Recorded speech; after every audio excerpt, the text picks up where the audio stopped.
യുഡിഎഫിന്റെ സ്ഥാനാർത്ഥിയായിട്ട് വീണ്ടും തൃത്താലയിൽ ജനവിധി തേടാനുള്ള ഒരു വലിയ നിയോഗം എന്നിൽ വന്നു ചേർന്നിരിക്കുകയാണ്. അതിന് എൻ്റെ പാർട്ടി ഇന്ത്യൻ നാഷണൽ കോൺഗ്രസും ഐക്യജനാധിപത്യ മുന്നണിയും എന്നിൽ വിശ്വാസം അർപ്പിച്ചിരിക്കുന്നു എന്നുള്ളത് വലിയ നന്ദിപൂർവ്വം ഞാൻ ഏറ്റെടുക്കുകയാണ്, വലിയൊരു ഉത്തരവാദിത്തമായിട്ട് ഏറ്റെടുക്കുകയാണ്. കാരണം കഴിഞ്ഞ തവണ നഷ്ടപ്പെട്ടു പോയ തൃത്താല സീറ്റ് അടക്കമുള്ള പാലക്കാട് ജില്ലയിലെ മഹാഭൂരിപക്ഷം സീറ്റുകളും യുഡിഎഫിന് വേണ്ടി നേടിയെടുത്ത് യുഡിഎഫിൻ്റെ ഒരു വലിയ വിജയം സംസ്ഥാനത്ത് സാധ്യമാക്കുക എന്നുള്ളതാണ് ഞങ്ങളെല്ലാവരുടെയും പൊതുവായിട്ടുള്ള ലക്ഷ്യവും ആഗ്രഹവും.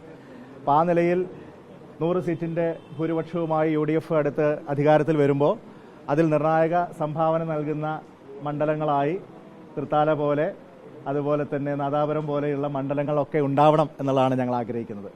ഇവിടെ അഭിനന്ദനായിട്ടുള്ള തങ്ങളെ നേരിട്ട് കാണാനും അദ്ദേഹത്തിൻ്റെ അനുഗ്രഹാശിസ്സുകൾ ഏറ്റുവാങ്ങാനും വേണ്ടിയിട്ടാണ് ഞാൻ വന്നിട്ടുള്ളത്. അദ്ദേഹവുമായിട്ട് എത്രയോ വർഷങ്ങളുടെ പതിറ്റാണ്ടുകളുടെ ബന്ധമുണ്ട്. അതോടൊപ്പം അദ്ദേഹം ഞങ്ങളുടെ മുന്നണിയിലെ ഏറ്റവും പ്രധാനപ്പെട്ട ഒരു ഘടകകക്ഷിയുടെ സംസ്ഥാന അധ്യക്ഷൻ കൂടിയാണ്. ആ നിലയിൽ അദ്ദേഹത്തിൻ്റെ പാർട്ടിയുടെ മുഴുവൻ പ്രവർത്തകരും എന്നോടൊപ്പം കഴിഞ്ഞ ദിവസങ്ങളിലൊക്കെ ആയിട്ടുണ്ട്. ഞങ്ങൾ അനൗപചാരികമായിട്ട് തന്നെ ഇലക്ഷൻ പ്രവർത്തനങ്ങൾ കഴിഞ്ഞ ഒരാഴ്ച മുമ്പ് തന്നെ ആരംഭിച്ചിരുന്നു. ഇന്നലെയാണ് ഔദ്യോഗിക പ്രഖ്യാപനം വന്നത്.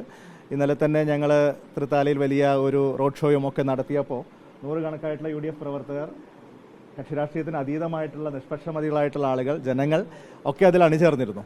അപ്പോൾ അത് തന്നെ നല്ലൊരു ശുഭപ്രതീക്ഷയാണ്. അപ്പോൾ അതൊക്കെ ഒരു കൂട്ടായ പ്രവർത്തനത്തിൻ്റെ ഭാഗമായിട്ട് സാധ്യമായതാണ്.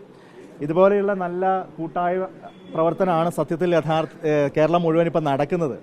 കാരണം മുഴുവൻ ആളുകൾക്കും ആ നിലയിൽ ഒരു ലക്ഷ്യബോധമുണ്ട്. ഇത്തവണ LDFിൻ്റെ ദുർഭരണം അവസാനിപ്പിക്കുക, 10 വർഷത്തെ ദുരിതത്തിൽ നിന്ന് നാടിനെ മോചിപ്പിക്കുക, UDFിൻ്റെ ഒരു സർക്കാർ സാധ്യമാക്കുക. ആ ലക്ഷ്യത്തിന് വേണ്ടിയാണ് അരയും തലയും മുറുക്കി മുഴുവൻ UDF പ്രവർത്തകരും അതോടൊപ്പം ഞാൻ നേരത്തെ പറഞ്ഞ നിഷ്പക്ഷമതികളായിട്ടുള്ള ആളുകളും നല്ല കേരളത്തെ ആഗ്രഹിക്കുന്ന ആളുകളുമൊക്കെ ഇന്ന് UDFിനൊപ്പം അണിചേരുന്നത്. അതിൽ തൃത്താലയുണ്ടാവും, പാലക്കാട് ജില്ലയിലെ മഹാഭൂരിപക്ഷം സീറ്റുകളുണ്ടാവും, ഈ കേരളത്തിലെ തന്നെ 100 കുറയാത്ത സീറ്റുകൾ UDFിനൊപ്പം ഉണ്ടാവും.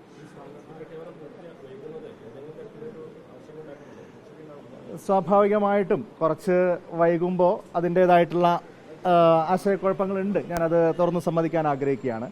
പക്ഷേ മിക്കവാറും സ്ഥലങ്ങളിലൊക്കെ അതിൻ്റെ പ്രശ്നങ്ങളൊക്കെ തീർന്ന് ഔപചാരിക പ്രഖ്യാപനം മാത്രമാണ് ഇപ്പോൾ ബാക്കിയുള്ളത്. അത് മിക്കവാറും ഇന്ന് തന്നെ ഉണ്ടാകുമെന്നുള്ളതാണ് ഞങ്ങൾ പ്രതീക്ഷിക്കുന്നത്. ദേശീയ നേതൃത്വം ആ നിലയിൽ ഇന്ന് തന്നെ അത് ഒരു അന്തിമ തീരുമാനത്തിലേക്ക് എത്തിക്കുമെന്നുള്ളതാണ് ഞങ്ങൾക്ക് ലഭിക്കുന്ന സൂചന.